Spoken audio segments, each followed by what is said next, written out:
사랑과 은혜가 충만하신 하나님 아버지 감사드립니다.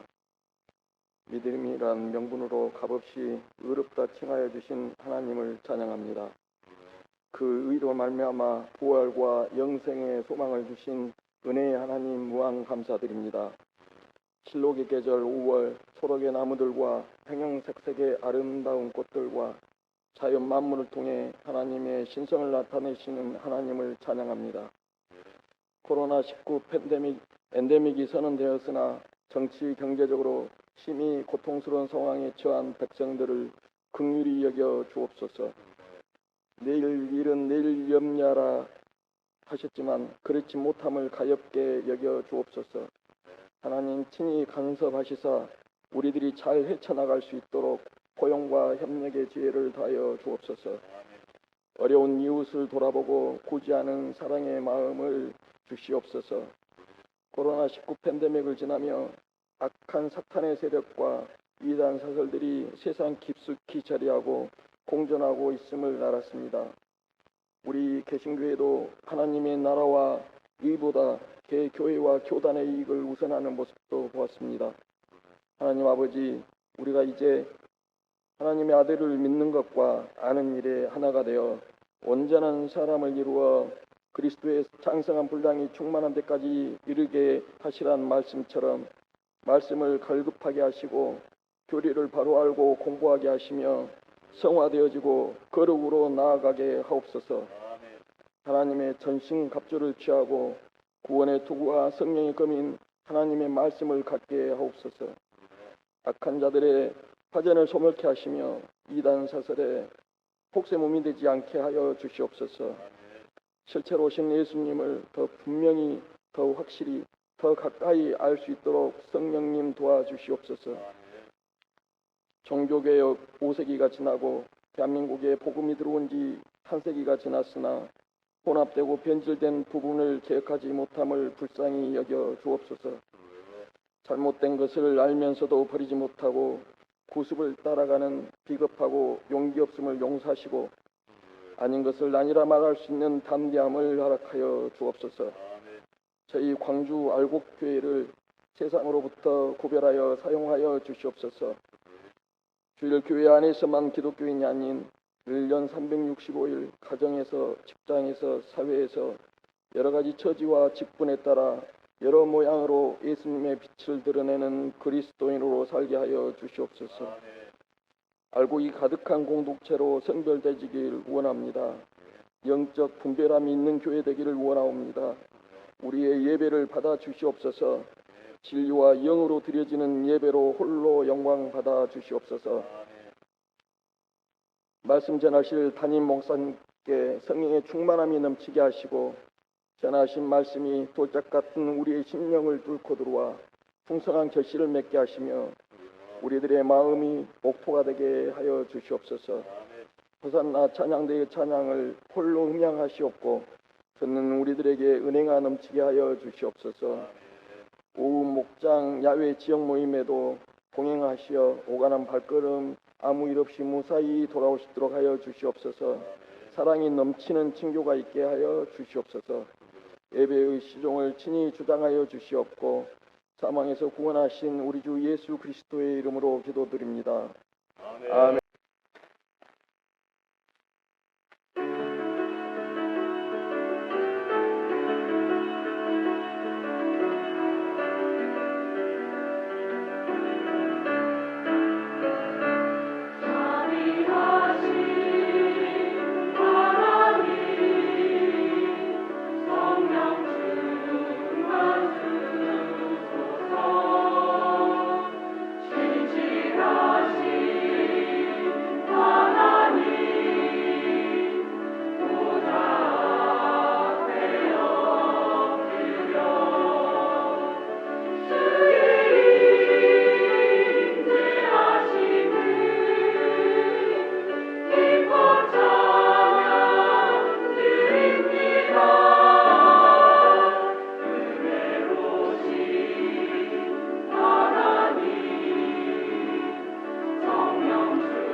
할렐루야.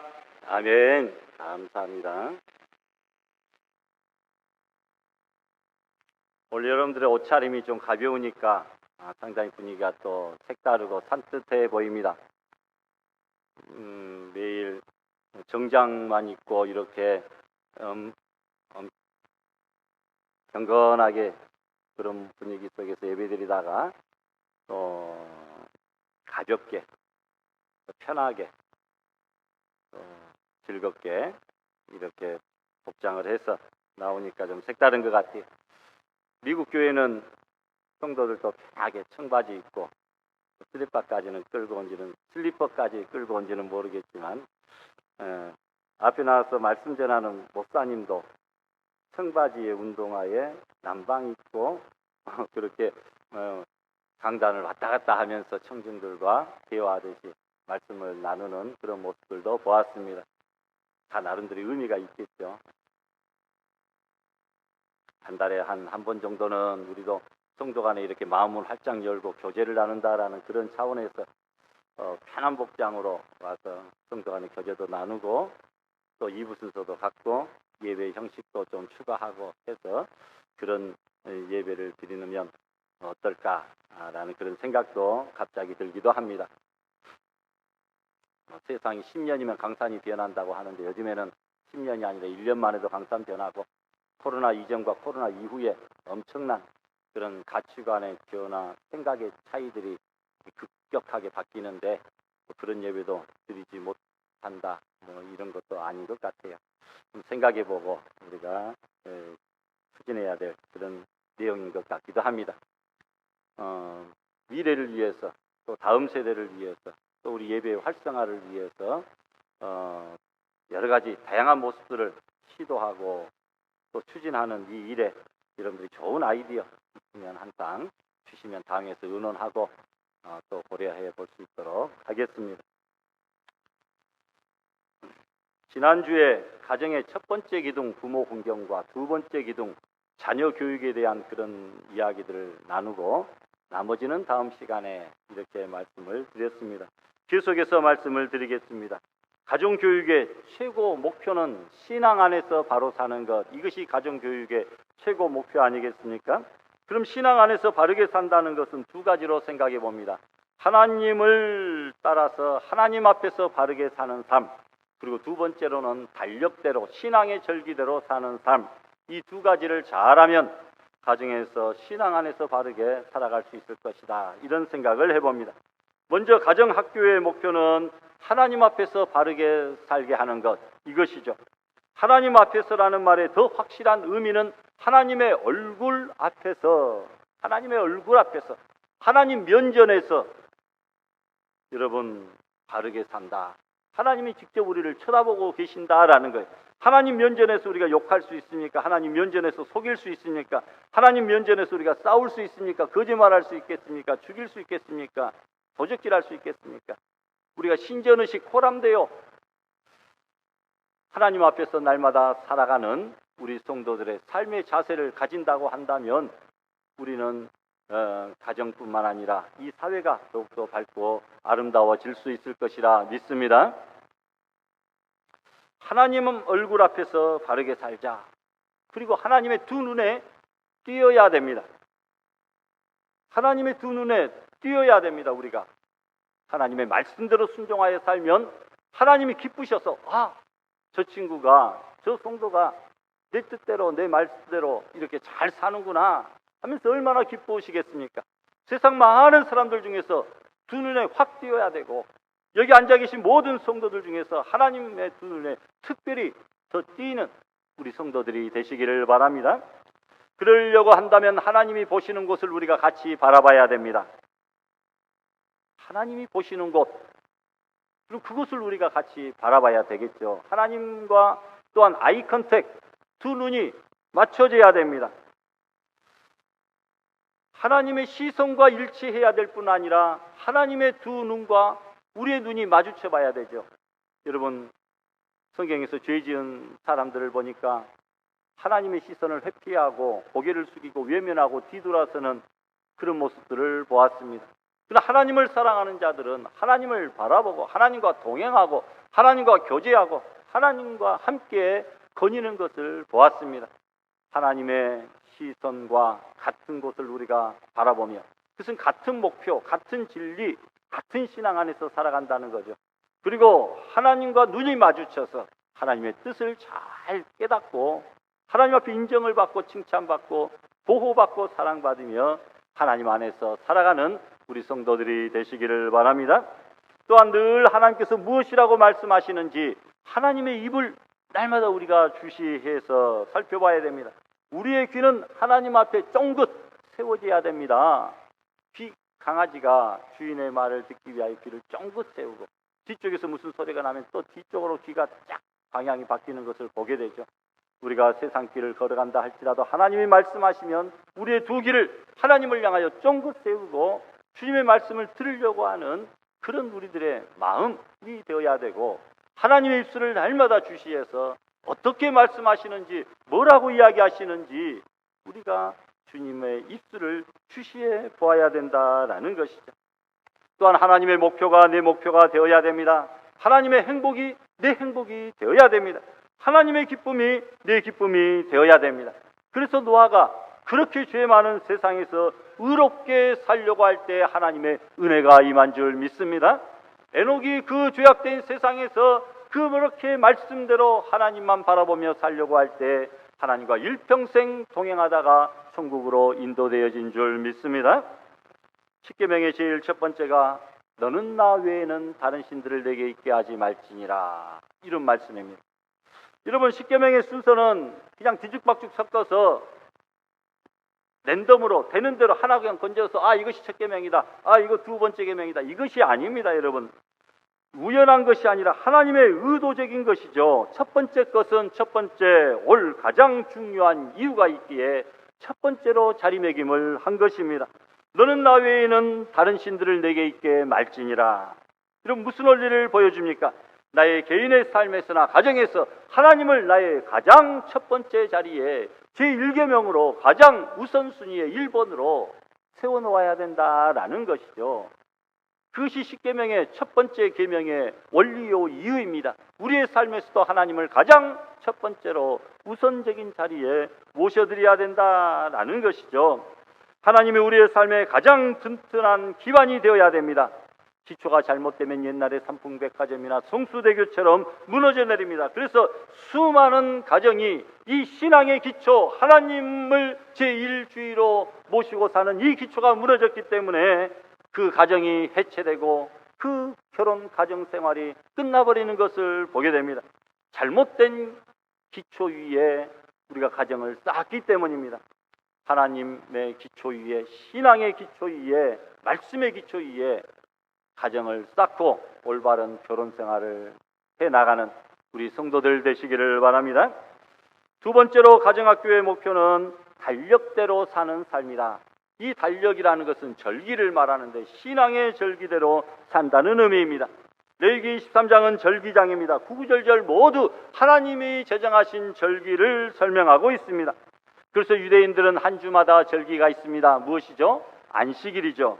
한 달마다 절기가 있습니다. 월삭 초하루에 항상 하나님 앞에 번제를 드렸습니다. 1년마다 7개의 절기가 있습니다. 겹치는 절기, 이어지는 절기도 있지만 줄여보면 3개의 절기, 늘려보면 7개의 절기입니다.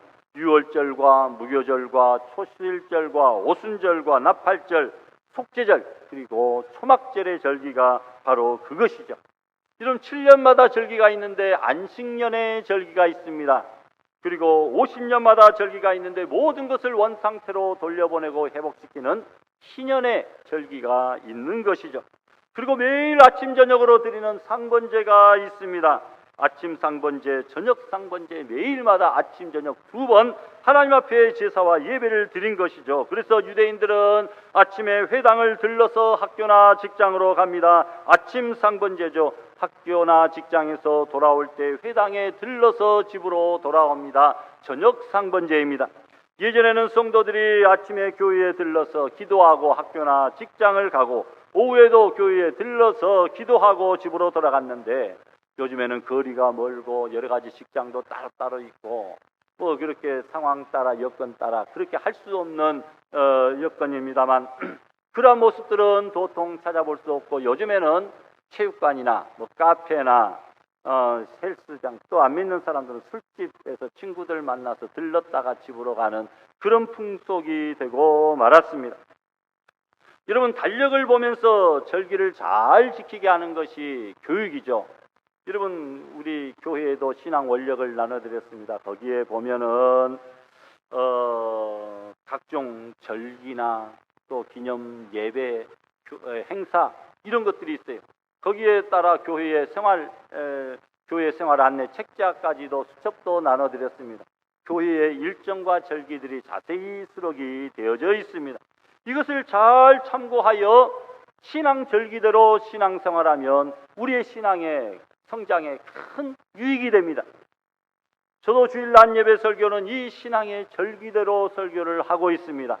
연초는 연초, 연말은 또 연말 송구영신, 각도 절기 부활절, 맥주절, 또 감사절에 그런 절기들, 또 각 월별로 교회에서 세워놓은 그 세부 목표에 따라서 그 주제에 맞는 그런 절기들대로 주제별로 이렇게 잡아서 설교를 하고 있습니다.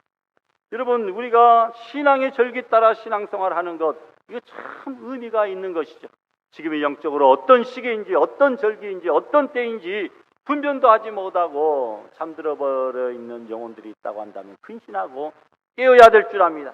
교회에서 제정하고 또 지금까지 진행해 오고 있는 그 신앙의 아름다운 절기 따라 우리가 의미를 생각하며 말씀 따라 살아가는 우리 성도들이 다 될 수 있기를 바랍니다. 그래서 가정학교의 목표는 두 개입니다. 첫 번째는 하나님 앞에서 바로 살게 하는 것, 두 번째는 신앙의 절기 따라 살도록 하는 것, 바로 이것이죠. 여러분 그리고 이제는 가정의 큰 세 번째 기둥, 부부에 대한 기둥에 대하여 잠깐 살펴보려고 합니다. 어떤 부부로 살 것인가? 오늘 본문에서 몇 가지로 이야기를 하고 있습니다. 첫 번째로는 1절에 두 부부가 신앙생활을 멋지게 해야 된다라는 것이죠. 여호와를 경외하며 그 도에 행하는 자마다 복이 있도다라고 말씀합니다. 신령과 진정으로 하나님께 예배하는 부부, 하나님의 말씀에 순종하는 삶을 살아야 됩니다. 하나님을 바로 섬기는 부부는 복을 받습니다. 모든 것에 성공했어도 신앙생활에 실패하면 그 성공은 실패가 됩니다. 그러나 다 세상에서 실패한 것 같아도 신앙생활에만 성공하면 모든 것이 다 성공으로 변화해지게 되는 줄 믿습니다. 부부도 우리 가정도 다 하나님 앞에 여호와를 경외하며 그의 도에 행하는 복된 가정 또 복된 부부가 될 수 있기를 소망합니다. 또한 2절에 보니까 수고한 대로 먹고 사는 부부가 멋진 부부라고 말씀합니다. 내가 내 손이 수고한 대로 먹을 것이라 내가 복되고 형통하리로다. 한마디로 근면하고 성실하게 맡은 바 직분과 직책 사명 따라 잘 감당하는 자에게 하나님께서 복을 내려 주신다는 것을 믿습니다. 세 번째로 가족의 화목을 이루는 부부가 되어야 됩니다. 3절에 보니까 내 집 내 실에 있는 내 아내는 결실한 포도나무 같고 내 상에 둘린 자식은 어린 감람나무 같으리로다. 얼마나 화목한 가정을 노래하고 있습니까? 이런 아름다운 가정을 건설할 수 있기를 바랍니다. 에베소 5장 22절 이하에 보니까 부부의 역할이 나옵니다. 아내의 역할에 대해서 먼저 살펴보면 5장 22절에 아내들이여 자기 남편에게 복종하기를 어떻게 하라고요? 죽게 하듯 하라. 성경에서 가정에 대한 말씀을 보니까 언제나 남편보다 아내에 대해서 먼저 말하고 있는 것을 볼 수 있습니다. 이것은 그 가정에서 아내의 위치가 참으로 중요하다라는 것을 의미하는 것이겠죠. 아내라는 말은 어떤 사람은 안해, 집 안에 있는 해라고 이야기를 합니다. 또 아내는 우물이라고 이야기합니다. 아내는 또한 난로라고 이야기합니다. 우리 일상의 삶에서 꼭 필요한 것이죠. 아내가 집 안에 있는 해가 얼굴이 우울하고 속상하면 그 집안 전체가 분위기가 암울하겠죠.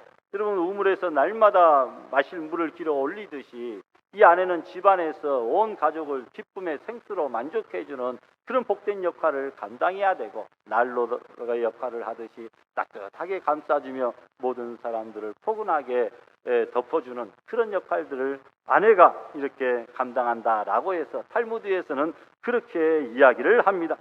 가정에서의 아내의 위치가 참으로 중요하죠. 그런데 남편에게 복종하기를 주께 하듯 하라, 이렇게 이야기합니다. 가정은 천국의 모형이죠. 그래서 주님은 우리의 신랑이요 우리는 그의 신부입니다. 신부인 성도는 신랑 대신 예수 그리스도의 말씀에 절대적으로 복종해야 된다고 하는 영적 원리와 진리를 이 말씀 속에서 우리에게 이야기하고 있습니다. 천국의 작은 모형인 가정의 행복의 비결은 먼저 아내가 남편의 말에 복종하는 데 있다 라고 성경은 말씀합니다. 그런데 현실적으로 오늘날 보면 이 말씀은 시대에 좀 맞지 않는, 시대에 뒤떨어진 동떨어진 그런 말씀 같기도 합니다. 지금이 어떤 시대입니까? 여성 해방을 뛰어넘은 남녀평등, 또 여성 상위 시대가 되고, 지금은 부계 사회지만 앞으로 모계 사회로 흘러갈지도 모르는 그런 시기예요. 저와 여러분들이 지금 살고 있지 않습니까? 요건 신장이 되어가지고 가정의 주도권을 여자가 쥐고 있는 이때입니다. 젊은 사람들도 보니까 다 신랑들이 그 아내들에게 큰 소리도 못 치고 있더라고요. 가정에서도 나이 들수록 보니까 남편들이 아내 말에 잘 그냥 따르려고 노력합니다. 그것이 가정 평화의 비결이다, 뭐 이렇게 생각을 하기도 합니다. 여자들이 말하는 것 치고 뭐 허영된 여자들 빼고 일반적인 신실한 여성들이, 아내들이 말하는 것, 생각하는 것 보면 남자들보다도 어떻게 보면 더 속이 깊고 더 깊은 내용들을 생각하고 이야기를 하더라고요. 여자 말 들으면 뭐 실패할 일 없다, 뭐 이렇게까지 말도 하는 사람들이 있습니다. 이런 시대에 아내가 남편의 말에 복종하라, 동떨어진 그런 말이다, 이 말은 성경에서 지우자, 이렇게 생각하는 사람들이 있습니까? 매 맞고 있는 남편이 30%에 육박한다고 하는 이 시대에 여러분 어떻게 생각하십니까? 그러나 오늘 성경의 의미는 그것이 아닙니다. 하나님의 창조의 질서를 지키기 위한 명령이죠.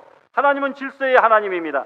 하나님은 지도자를 세우시고 그에게 복종해야 될 위치에 있는 사람들의 한계를 분명히 정했습니다. 나라에는 대통령을 세워주셨어요. 단체에는 단체장을, 교회에는 또한 지도자를, 목회자를, 주의 종을 이렇게 세워주셨어요. 가정에 있어서도 남편을 머리로 세워주셨습니다. 남자가 먼저 지음을 받았기 때문입니다. 그리고 여자는 남자의 가장 소중한 심장을 보호하는 그 중요한 역할을 하는 갈비뼈로 여자를 지어주셨어요. 여자는 남자의 심장과도 같은 가장 귀한 존귀한 존재다. 그리고 머리뼈나 발가락뼈가 아니라 평등하도록 가장 가운데 있는 갈비뼈로 여자를 지어주셨다.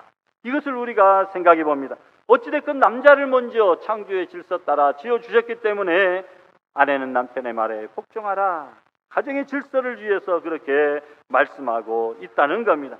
그런데 여기 복종하라 이 말은 노예가 되라 이 말이 아닙니다.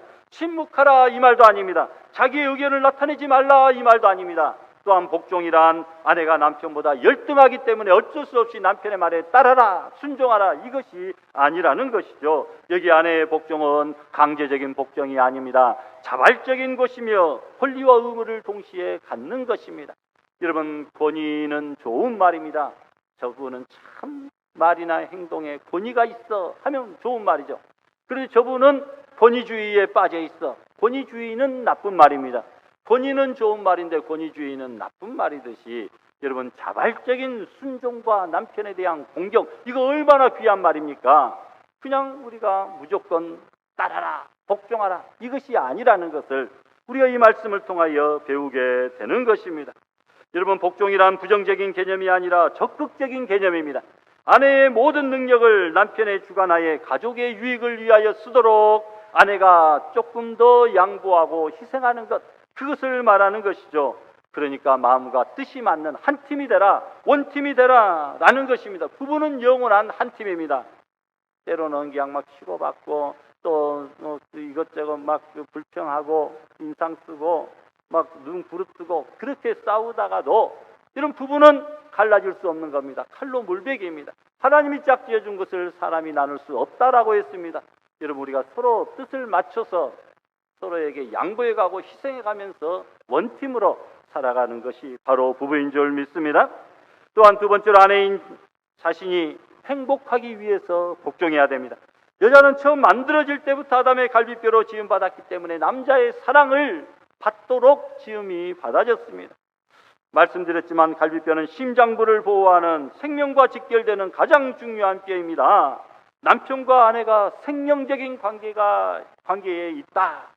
남편은 아내를 보호하고 남편은 또 아내는 남편을 사랑하고 그 심장과도 같은 생명과도 같은 그런 존재다라는 것이죠.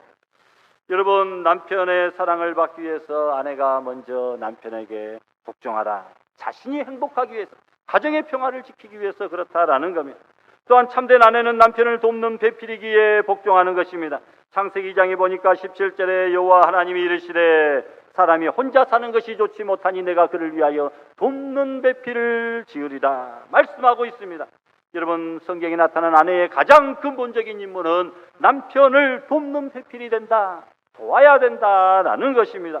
여자는 남자에게 가장 알맞은 협력자로 세워주셨다라는 것이죠. 남자에게 모자란 부분, 연약한 부분, 부족한 부분들이 참으로 많은데 그것을 채워주고 메꿔주고 감싸주는 돕는 배필로서 아내를 만들어 주셨습니다. 그런데 남자 한 명만 있어도 완벽하지 못합니다. 여자 한 명도 역시 마찬가지입니다. 남자와 여자와 하나가 되어서 서로의 부족하고 못난 부분들을 채워주고 메꿔주고 거칠은 부분들을 여러분 갈아서 감싸 안아서 원만하게 하나님의 말씀 가운데서 성도로서 온전히 살아갈 수 있도록 만드는 것이 바로 부부의 역할인 줄 믿습니다.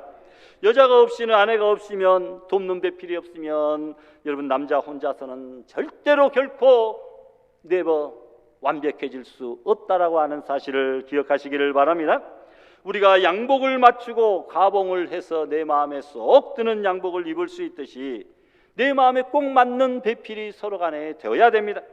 여러분, 팔이 짧으면 그 짧은 팔에 맞춰서 옷을 줄여서 가봉을 하잖아요. 어떤 사람은 옛날에 돌을 많이 던져가지고 그냥 손이 좀 길 수가 있어요. 그러면 좀 더 길게 가봉을 해서 잘 맞추면 맞는 것이죠.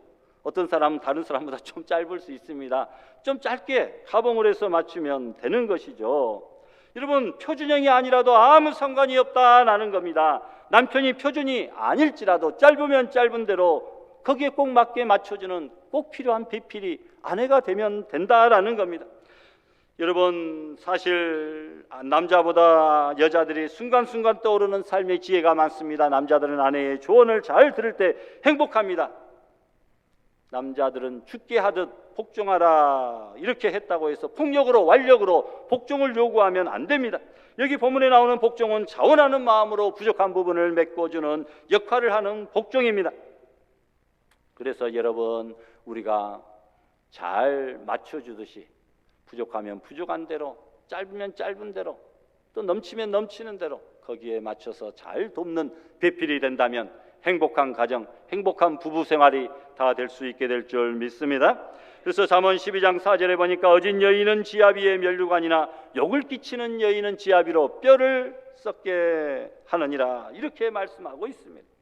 여자의 역할이 참으로 중요하다. 그 역할에 따라서 남자가 존귀하게 되기도 하고 비천한 자리에 떨어지기도 하고 그렇다는 것이죠.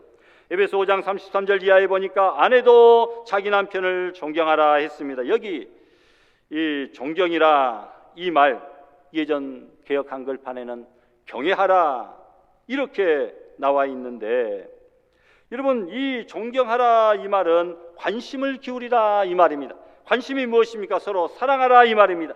두 번째로 명예롭게 하라. 남편의 명예를 높여주는 것 아내의 몫이죠. 그러기 위해서는 남편의 인격이 존중돼야 됩니다. 인격이 존중되지 않으면 서로의 신뢰 간의 신뢰도가 금이 갑니다. 사람도 자존심이 있죠. 그 자존심 건드리면 폭발합니다. 아픈 것도 배고픈 것도 참을 수 있는데 상대방의 자존심 건드리면 폭발해버리죠. 웬만하면 되도록이면 여러분 자존심을 건드리지 말고 서로 격려하고, 본인이 더 잘 아니까 자기의 부족하고 죄악된 부분, 실수한 부분, 연약한 부분, 핸디캡, 부족한 것 너무나 잘 아니까 되도록이면 감싸주고 덮어주면 그것으로 인하여 더 감동이 되고 더 상대방에게 사랑으로 보답하게 될 줄 믿습니다. 여러분, 그리고 먼저 대접하라 이 말입니다. 그리고 칭찬해 주라 이 말입니다. 칭찬은 가정의 윤활유와 같은 역할을 합니다. 남편은 아내를 칭찬하고 아내는 남편을, 부모는 자녀를, 자녀는 부모를 칭찬할 때에 그 가정의 윤활유가 되어서 서로 원활하게 부드럽게 잘 돌아갈 수 있다는 말입니다. 이제 남편들은 아내를 어떻게 대해야 됩니까? 에베소 5장 25절에 보니까 남편들아 아내 사랑하기를 그리스도께서 교회를 사랑하시고 위하여 자신을 주신 같이 하라, 이렇게 말합니다. 남편들은 아내를 위하여 생명까지 다 바쳐라, 목숨까지도 포기하라, 이 말이죠. 참으로 무서운 말입니다. 가혹한 책임입니다. 아내는 남편에게 복종하라는 그런 명령만 주셨는데 남편은 아내를 사랑하는데 목숨까지 내놓고 사랑하라. 그러니까 여자들, 아내들은 여러분, 내가 손해봤다 이렇게 생각하지 마시고, 아, 내가 유익이네, 내가 더 세상적으로 수지 많네, 이렇게 생각하셔야 됩니다. 복종만 잘하면 남편은 자기의 목숨을 걸고 아내를 사랑해야 될 책임이 있다라는 겁니다. 예수님께서, 신랑 되신 예수님께서 신부된 교회와 성도들을 위하여 자기의 목숨을 내어 놓으셨잖아요. 더 이상 무슨 설명이 필요하겠습니까? 남편들도 이와 같이 하라. 28절에 말씀합니다. 이와 같이 남편들도 자기 아내 사랑하기를 제 몸같이 할지니 아내를 사랑하는 자는 자기를 사랑하는 것이라. 아내를 목숨같이 사랑하라. 주님이 교회를 사랑하셔서 십자가에 달려 죽으심같이 그 아내와 가정을 사랑하라는 것입니다. 부부는 일심동체입니다. 절대로 떨어져서는 안 됩니다. 부부 일심동체란 연합을 말하는데 영어로는 클리브, 악교로 꽉 붙인다, 이 말은 그 어떤 곳으로도 떨어뜨릴 수 없는 일심동체다. 육체만 일심동체가 되어서는 안 됩니다. 우리의 신앙과 믿음과 생각과 목표가 바라보는 것들이, 살아가는 사명들이 일심동체 될 수 있기를 바랍니다. 이런 플라톤은 불완전한 반쪽과 반쪽이 만져서 완전한 하나를 이룬다, 이렇게 말합니다. 외국 속담에 그래서 거친 바다로 나갈 때는 한 번 기도하라, 전쟁터에 나갈 때는 2번 기도하라, 결혼을 할 때는 3번 기도하라. 결혼이 그만큼 중요하죠.